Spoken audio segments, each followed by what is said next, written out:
లక్షలాది మందికి మన తెలుగు మ్యాట్రిమోనీ ద్వారా వివాహాలు జరిగాయి. తెలుగు వారి #1 చాయిస్ తెలుగు మ్యాట్రిమోనీ. ఖమ్మం జిల్లాలో గంజాయి కేసు విచారణ తీవ్ర కలకలం రేపుతోంది. 8 నెలల క్రితం ఈ కేసుతో ప్రత్యక్షంగా సంబంధం ఉన్న వాళ్లను అరెస్ట్ చేసి వినియోగించిన యువతకు కౌన్సిలింగ్ ఇచ్చారు. తల్లిదండ్రుల సమక్షంలో సీరియస్ వార్నింగ్ ఇచ్చి పంపించారు. అయితే తాజాగా ఇప్పుడు నోటీసులు ఇవ్వడం చర్చనీయాంశమైంది.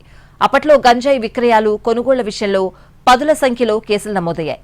ఆ వ్యవహారంలో పెద్ద మొత్తంలో వసూళ్లు జరిగినట్టు చర్చ సాగింది. దీనిపై ఇంటెలిజెన్స్ ఆరా తీసినట్టు సమాచారం.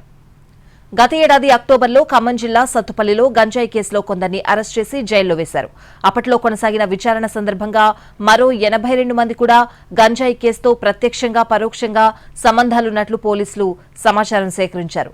11 మందిని అరెస్ట్ చేయగా మిగిలిన వారికి అప్పట్లో తల్లిదండ్రుల సమక్షంలో ఖమ్మం కమిషనర్ ఆధ్వర్యంలో కౌన్సిలింగ్ ఇచ్చారు. దీంతో ఇంతటితో కేసు అయిపోయిందని పేరెంట్స్ ఊపిరి పీల్చుకున్నారు.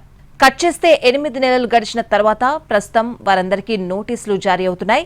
మరోపక్క అప్పటి కేసు నుంచి తప్పించేందుకు కొందరి నుంచి భారీగా డబ్బులు తీసుకున్నారన్న ఆరోపణలు కూడా వినిపిస్తున్నాయి. దీనిపై కూడా సమాచారం సేకరించేందుకు నిఘా వర్గాలు రంగంలోకి దిగాయి. దీంతో సత్తుపల్లిలో గత 2 రోజులుగా దీనిపైనే టాక్ నడుస్తోంది.